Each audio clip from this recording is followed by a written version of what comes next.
अगर आपका भी सपना सरकारी नौकरी पाने का है लेकिन मैथ और रीजनिंग से डर लगता है तो ये वीडियो आपके लिए है, क्योंकि Punjab and Haryana high court ने क्लर्क की 1200 से भी ज़्यादा पोस्ट की वैकेंसी निकाली है। और सबसे बड़ी बात, इस एग्ज़ाम में कोई मैथ नहीं है, कोई रीजनिंग नहीं है।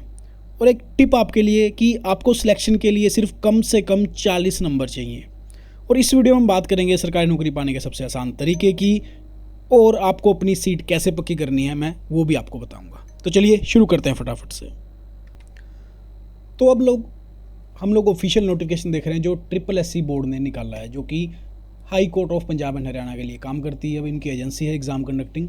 और ये जो पोस्ट निकली हैं ये 26 तारीख से इनकी ऑनलाइन एप्लीकेशन सबमिशन शुरू हो जाएगी। जैसे आज 24 तारीख है तो 26 से शुरू हो जाएगा और 23/6 जो है इसकी लास्ट डेट रहने वाली है।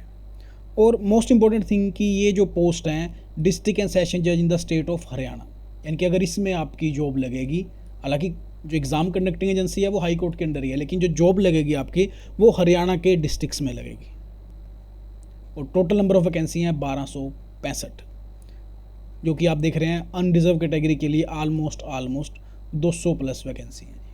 और अगर मैं टोटल बात करूं, और इसमें मैं एक चीज़ और क्लियर करना चाहता हूं कि number of post age on 31/12/25 इतनी थी, और एंटिसिपेटेड पोस्ट हैं 30/6/2026 के लिए इतनी। यानी कि आप मान के चलो कि ये जो है दोनों ऐड होंगे ही होंगे, मतलब ये एंटिसिपेटेड पोस्ट हैं और ये कंफर्म पोस्ट हैं, और ये भी इसमें ऐड होंगी, क्योंकि कोर्ट एक ऐसी संस्था है जहाँ पे हमेशा कर्मचारियों की संख्या कम ही रह जाती है। उसके बाद बात कर रहे हैं शेड्यूल कास्ट की। जितने भी बेनिफिट हैं आप लोग देख सकते हैं यहाँ पे BC के लिए, ये सारे हरियाणा के लिए रहेंगे, ठीक है। PWD के लिए, एक्स सर्विसमैन के लिए, EWS या फिर और दूसरे कोटा बनते हैं जो, तो 1015 जो थे वो पुराने हैं और एंटिसिपेटेड पोस्ट 250 में, तो ये 1265 पोस्ट बनती हैं। उसके बाद हम बात करेंगे, मैं आपसे सिर्फ इंपॉर्टेंट चीज़ें डिस्कस करूँगा, पूरा डीपली डिस्कस करके वीडियो को बोरिंग नहीं बनाऊँगा मैं। और इस जॉब का जो सबसे बड़ा फैक्टर है वो ये भी है कि इसकी जो मैक्सिमम एज लिमिट है वो 42 है। जर्नल कैटेगरी के लिए मिनिमम 18 है और मैक्सिमम 42 है। हमें पता है कि जनरली हमें 37 ही मैक्सिमम एज देखने को मिलती है काफ़ी एग्ज़ाम में, लेकिन ये पहली ऐसी जॉब है भाई जिसके अंदर आपको 42 एज लिमिट देखने को मिलेगी। और अदर कैटेगरीज़ के लिए तो रिलैक्सेशन भी, जैसे आप देख रहे हैं 47 5 साल की, 10 साल की PWD के लिए, तो अच्छी एक चीज़ है आपको जॉब लेने के लिए ये। अब हम बात करते हैं क्वालिफ़िकेशन की। आपको एक डिग्री चाहिए इसके लिए, कोई एक स्पेशलाइज्ड डिग्री लेने की ज़रूरत नहीं है। आपकी बैचलर ऑफ आर्ट में, यानी कि BA में भी हो सकती है, BSc भी हो सकती है, या फिर कोई भी डिग्री आपकी हो सकती है। आपने BTech किया है, BCA MCA BSc कुछ भी किया है, और साथ में कंप्यूटर की प्रोफिशिएंसी होनी चाहिए, क्योंकि जब भी आपका एग्ज़ाम ये क्लियर होगा उसके बाद कंप्यूटर प्रोफिशिएंसी टेस्ट होगा, जिसके अंदर माइक्रोसॉफ्ट वर्ड में यानी कि टाइपिंग दिखी जाएगी आपकी, और स्प्रेडशीट यानी कि एक्सेल के अंदर 4 से 5 क्वेश्चन दिए जाएंगे, उसके फार्मूले देखे जाएंगे। बस एक चीज़ का और ध्यान रखना है, क्योंकि ये एग्ज़ाम हरियाणा में हो रहा है, ये जॉब हरियाणा की है, तो आपको मैट्रिकुलेशन के 10th में विद हिंदी और संस्कृत जो है आपका कोई ना कोई एक सब्जेक्ट होना चाहिए। यानी कि या तो हिंदी हो या संस्कृत हो, दोनों हो तो बहुत बढ़िया है, लेकिन दोनों में से एक तो होना ही चाहिए। या फिर 10+2 BA MA किया आपने, उसमें से हिंदी जो है आपका एक सब्जेक्ट होना चाहिए। ये इसलिए कर रहे हैं क्योंकि ये हरियाणा की पोस्ट, अगर पंजाब की पोस्ट होती तो यहाँ पे पंजाबी लैंग्वेज आपके लिए कंपलसरी हो जाती कि 10th में पंजाबी पास चाहिए ही चाहिए। अब अगर मैं फ़ी क्राइटेरिया की बात करूँ तो ऑल कैटेगरी मेल, यानी कि जर्नल मेल के लिए जो फ़ीस है वो 1200 रुपये है, जर्नल फीमेल के लिए जो है 875 है, PWDs के लिए नील है, और बाकी जितनी भी कैटेगरीज बचती हैं उनके लिए 710 जो है इसकी फ़ीस रहेगी और नॉन रिफंडेबल रहेगी। अब हम बात करते हैं सबसे इंपॉर्टेंट फैक्टर की, मोड ऑफ सिलेक्शन की, जिसके अंदर मैंने बोला था ना आपको कि 40 नंबर चाहिए, वो मैं आप समझाता हूँ आपको क्या फैक्टर है। देखो, मैथ नहीं है, रीजनिंग नहीं है, GK है और इंग्लिश है। GK के आपको 50 क्वेश्चन देखने को मिलेंगे, 50 ही नंबर मिलेंगे आपको उसको, यानी कि 1 नंबर का एक क्वेश्चन हो जाएगा जी। अगर इंग्लिश की बात करें, ये 2 पार्ट में डिवाइडेड है, एक ऑब्जेक्टिव पार्ट में जो कि 20 नंबर का होगा और एक सब्जेक्टिव पार्ट में जो कि 30 नंबर का होगा। और 50 नंबर यानी कि 20 तो इसके हो गए, और इसमें जो सब्जेक्टिव होगा, ऐसे होगा 10 नंबर का, लेटर 5 नंबर का, प्रिसाइज राइटिंग 5 की, और translation from Hindi to English 10 number की, यानी कि 50 ये, 20 ये और 30 ये, यानी कि टोटल ये 100 नंबर का रहेगा।